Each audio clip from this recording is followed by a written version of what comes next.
Сәлем оқырман, бүгін мен сіздерге YouTube арнама YouTubeға не түсіруге болады деген тақырыпты ашып айтатын боламын. Жас айырмашылығыңыз қанша жас екендігін мен білмеймін, сондықтан да әртүрлі жасқа әртүрлі схемада кішкене болсын мысалдар келтіріп өтетін боламын. Ол үшін не істеуім керек деген сұрақ туындаса, онда сіз бірінші қабілеттеріңізді анықтаңыз. Сізде қандай қабілет басымырақ? Мүмкін сізде сөйлеу өнері жақсы шығар, мүмкін сіз мәнерлеп күшті оқитын шығарсыз, мүмкін сіздің тамаққа икеміңіз өте керемет шығар, может сіз тігін тігетін шығарсыз. Осы қабілеттеріңізді анықтаңыз. Егер де ешқандай да қабілетім жоқ дейтін болсаңыз, онда екінші немен айналысып жүргенге мән беріңіз деп айтар едім. Осы немен айналысып жүргеніңізге мән беру арқылы сіз осы айналысып жүрген нәрсеңізді YouTubeға бөлісу арқылы монетизацияға шығу мүмкіндігіңіз жоғары болады. Яғни сіз белгілі бір тақырыпты алып YouTubeға бөлісе беру арқасында адамдарға біріншіден пайдалы боласыз, екіншіден сіздің сфераңызбен адамдар таныса бастайды. Мүмкін өсіп келе жатқан жас буын сіздің жаңағы айналысып жүрген нәрсеңізге қызығады. Мүмкін ол мұғалімдік, мүмкін ол суретшілік, мүмкін ол бір ат үйрету маманысыз деп алсаңыз да, сіздің ісіңіз бұл YouTube'да міндетті түрде өзінің аудиториясы табылады және де бағаланады.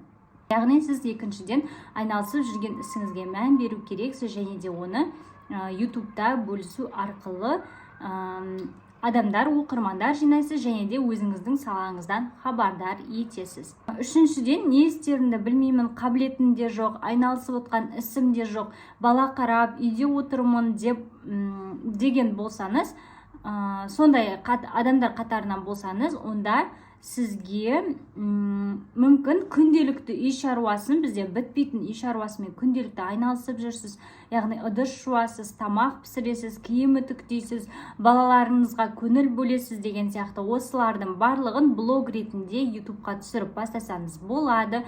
Яғни немен айналысып жүрсіз, үйдің шаруаларымен айналысып жүрсеңіз, соны бөлсеңіз болады, немесе балаларыңыз бар болса, балаларыңыздың әрқайсысының даму деңгейіне байланысты сіз қандай советтер айта аласыз, одан бөлек жаңадан туған нәрестеңіз болса, оған қандай күтім қажет, екі қабат болсаңыз, аяғы ауыр келіншектерге қандай кеңес берер едіңіз, сол туралы айтсаңыз болады. Немесе тамақ пісіретін болсаңыз, күнделікті пісіріп жүрген тамақтарыңыздың рецебін YouTubeға бөлісу арқылы адамдар да сізге жаңағыдай оқырман жиналады және де сіз монетизацияға шығып ақша табу мүмкіндігіне ие боласыз.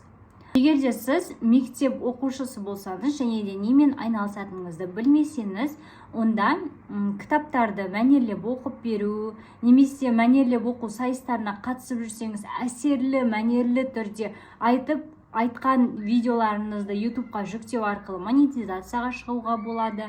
Және де мектеп оқушысы болсаңыз, әртүрлі сабақтардан шығарған есептеріңізді YouTube арнаға бөлісуге болады. Сонымен қатар студент болсаңыз да, осылай YouTubeға өзіңіздің алып жүрген біліміңізбен бөліссеңіз болады. Мысалы, мен медицина саласында оқитын болсам, өзімнің медицина саламда үйреніп жүрген нәрселерімді YouTubeға бөлісемін. Сәлем оқырман, мен студентпін деген сияқты айтып, өзіңіздің студент екеніңізді айтып, және не оқып, не үйреніп жүргеніңізді бөлісіп жүрсеңіз, сізге оқырман жазылады және де сіз болашақта монетизацияға ілінуіңіз әбден мүмкін. Егер де арнаңыз қызықты болса, шаш өрімдері, тігін тігу сияқты нәрселермен қыздар айналысатын болса, кестелеумен деген сияқты сумка тоқу қазіргі кезде трендте болып жатқан, немесе басқа тағатынандай бір шапочкалар, сондай нәрселерді де қалай тігу керектігіне арнайы сабақтар, міне бірінші сабақ немесе бірінші видео,